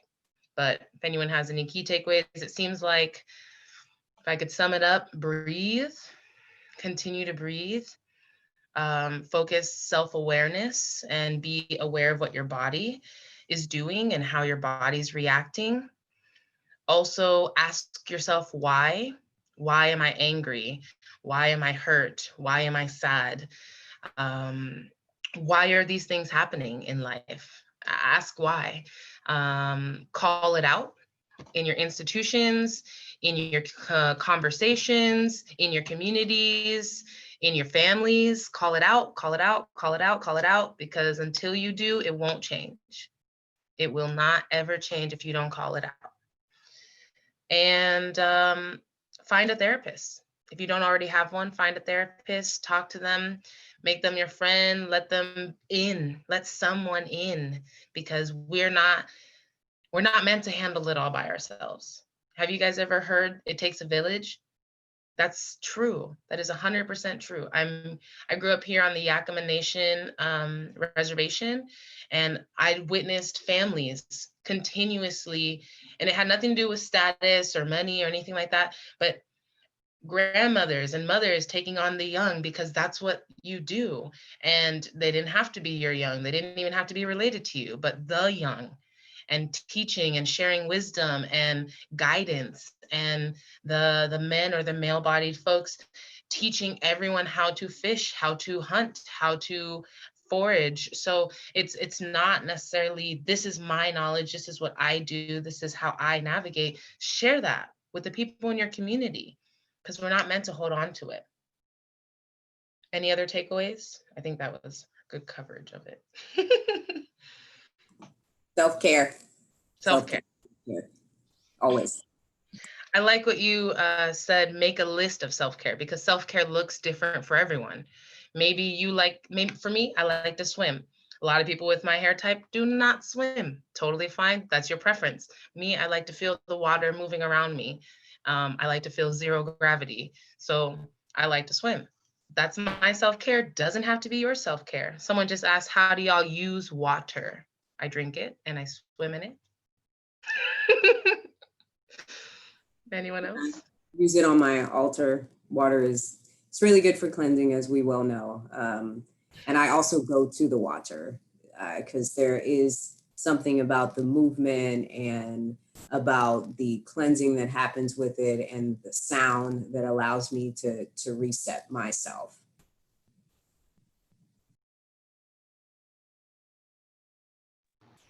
Yeah. Cleansing, purification, all the symbolism that comes with water.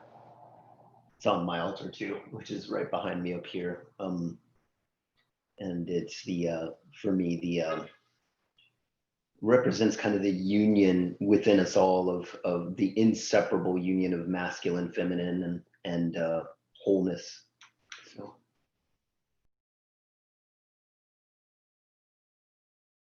Beautiful, beautiful.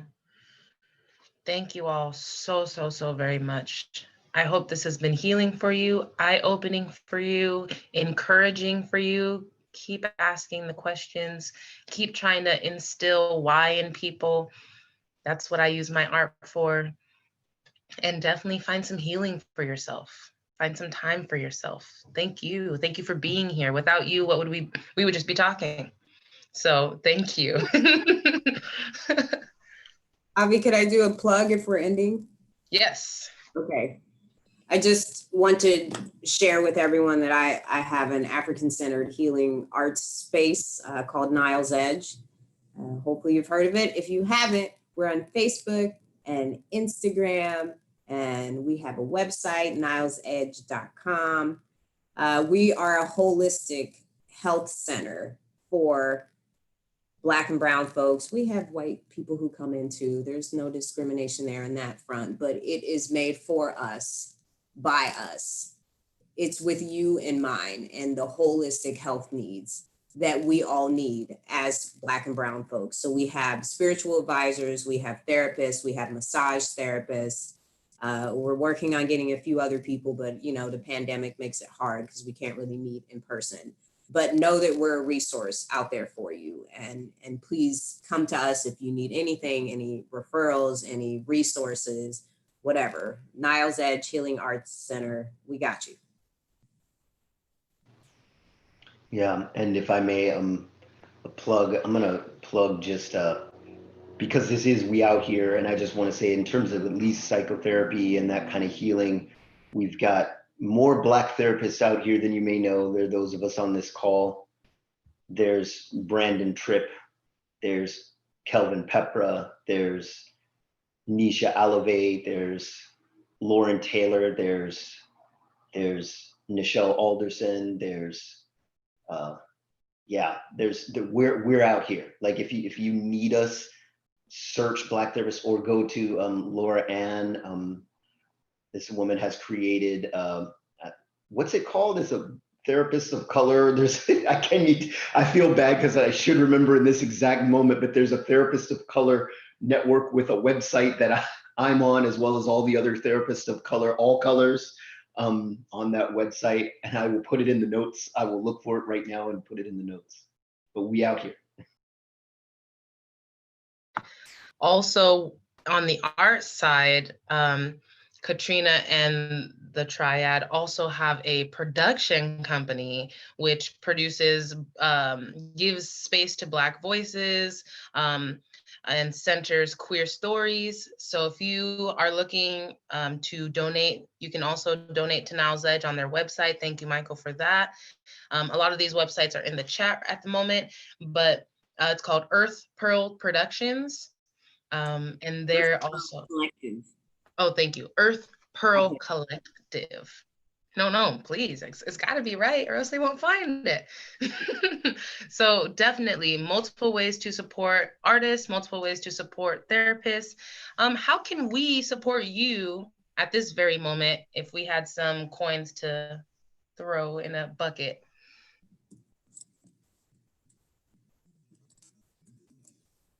I would say for me and my work that I'm doing to try to help heal the community, Nile's Edge is probably the best bet. If you would like to donate, please feel free to. All the money that comes in goes towards workshops, programming, how we can heal our community. We have Monday meditations currently now through July. So if you check out any of our social media, you can find that out. It's at 8 o'clock. And we just come together and we meditate and we're mindful with each other. We also have a grief ritual that we're working on that's going to be coming up. Co-owner and my partner, Aisha, is working on that. And just, we have so much coming up, and, you know, the support of the community financially is always super helpful. But also just like paying attention and, you know, going to our website and stuff is helpful because you can figure out what we're doing. And we always take suggestions. You know, I want to feel like I have my pulse on the community, but, you know, I don't know the whole community. So if you all need anything, please let us know and we'll do our best to help it come true in some way or another. I missed the question because I was typing multiculturalcounselors.org, but I'll try to riff on what I heard there. Is there a way for us to support you either financially or for your time and, you know, the space? I feel inspired to give away this time, but I will say that I literally just last night finished filing articles of incorporation for African American Liberation Foundation.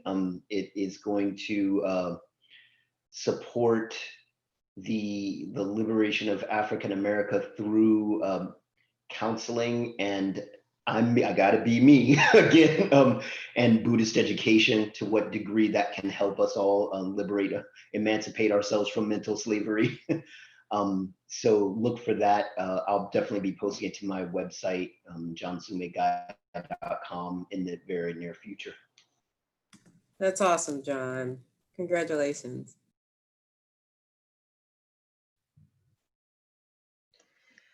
All right. All I have to say is thank you.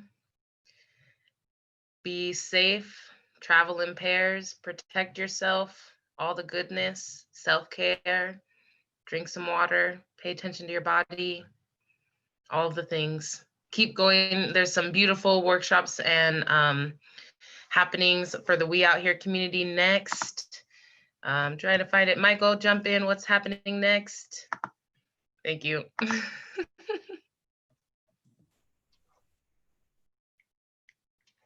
I can't hear you. Can anyone else hear him? Because I'm always muted on the soundboard.